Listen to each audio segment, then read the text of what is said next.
양자역학, 이거 들어만 봐도 머리가 아찔해지죠? 뭔가 엄청나게 복잡해 보이긴 하지만 걱정하지 마세요. 최대한 쉽게 설명해 드릴게요. 먼저 양자 퀀텀라는 단어부터 시작해 볼까요? 무슨 뜻일까요? 간단히 말해 양자는 아주 작고 분리된 단위, 즉 극도로 작은 에너지나 물질의 덩어리를 의미합니다.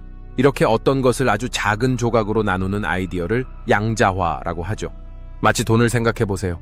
1달러, 2달러는 있지만 그 중간에 1.5달러 지폐 같은 건 없죠? 에너지도 마찬가지예요. 에너지가 부드럽게 변화하지 않고 정해진 양만큼 뛰면서 변하는 거예요.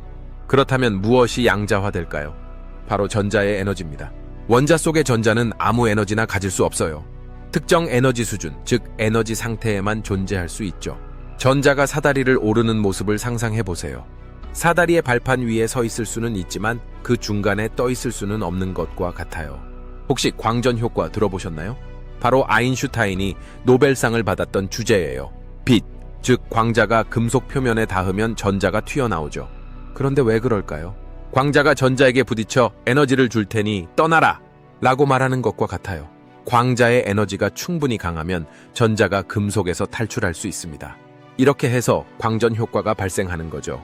양자역학으로 돌아와서 핵심 개념은 전자의 에너지가 부드럽게 변하지 않고 정해진 단계를 따라 점프한다는 거예요.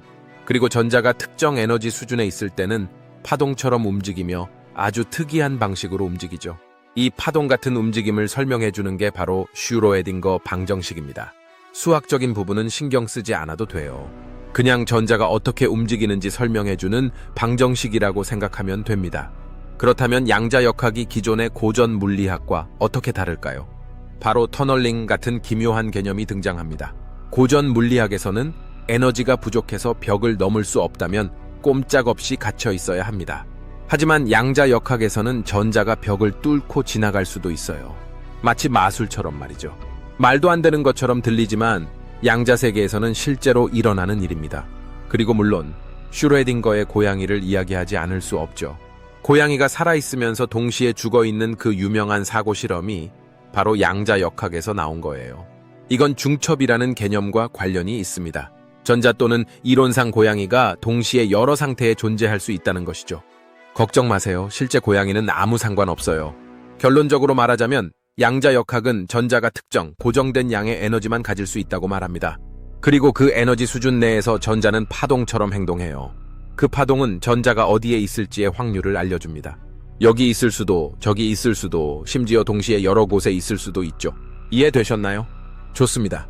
이런 재밌는 이야기 더 보고 싶다면 좋아요와 구독 한 번씩 부탁드려요. 양자세계에서는 둘 다 동시에 할 수 있어요. 이해가 안 돼도 괜찮습니다. 구독을 하는 이상 제가 영상을 계속 올릴 테니까요. 구독하지 않으면 내일 살아있지만 죽어 있을 수 있습니다.